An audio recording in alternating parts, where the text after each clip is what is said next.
Les chefs d'État de la Communauté économique des États de l'Afrique de l'Ouest ont juré de ferrailler contre la junte nigérienne. Bien que pour le moment aucun calendrier ne soit défini pour cet assaut devant servir à faire payer aux putschistes nigériens leurs crimes de lèse-majesté. On en est à ce jour qu'aux effets de manche du président en exercice de la CEDEAO Bola Tinubu et des états-majors des armées devant prendre part à cette opération de restauration de la démocratie. Certains observateurs pensent d'ailleurs à une stratégie du fou, visant à provoquer la psychose au sein des nouveaux maîtres de Niamey, quitte à les faire plier, sans qu'aucune goutte de sang ne soit versée. Soumettre l'ennemi par la force n'est pas le summum de l'art de la guerre, le summum de cet art est de soumettre l'ennemi sans verser une seule goutte de sang, enseigne le stratège chinois Sun Tzu, dans l'art de la guerre. Un aphorisme dont la CEDEAO serait sans doute en train de s'inspirer dans son bras de fer avec la junte nigérienne.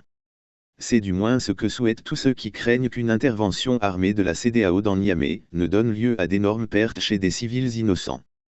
Comme effets collatéraux de cette intervention militaire, si jamais elle a lieu. Nous n'en sommes certes qu'aux effets d'annonce pour le moment. Même si le président nigérian Bola Tinubu, en même temps président en exercice de la CEDEAO, voudrait faire de cette opération une question d'honneur. Pour laver l'affront qui a été fait à son institution. Cette dernière ayant essuyé un sérieux revers suite à ce coup d'État survenu au Niger. Pour la simple raison que c'est quasiment au lendemain du sommet de Bissau, lors duquel Bola Tinubu avait profité de son intronisation pour siffler la fin des putschs dans la région, que le président Bazouma fut déposé. Cette déculottée, la CEDEAO continue de l'avoir en travers de la gorge, comme une grosse arête. C'est une organisation régionale qui fait face désormais à un dilemme cornélien. Entrepasser par pertes et profits le putsch, en lâchant les godasses au général Abdourahmane Tchiani et sa bande, et mener l'assaut pour chasser les putschistes. Afin de réinstaller Bazoum dans son fauteuil.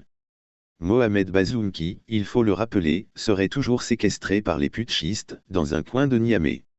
De ces deux mots, il faudra choisir le moindre. Pour éviter que le remède ne soit pire que le mal.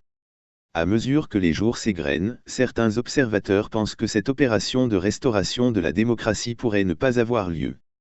Des observateurs qui surfent sur une éventuelle volte-face de la CEDEAO.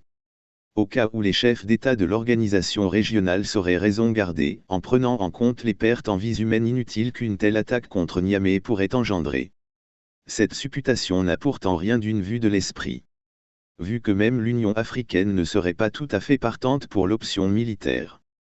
Le souhait serait que Tchiani fasse des concessions, en acceptant de prendre langue avec la CEDEAO, pour une sortie de crise négociée.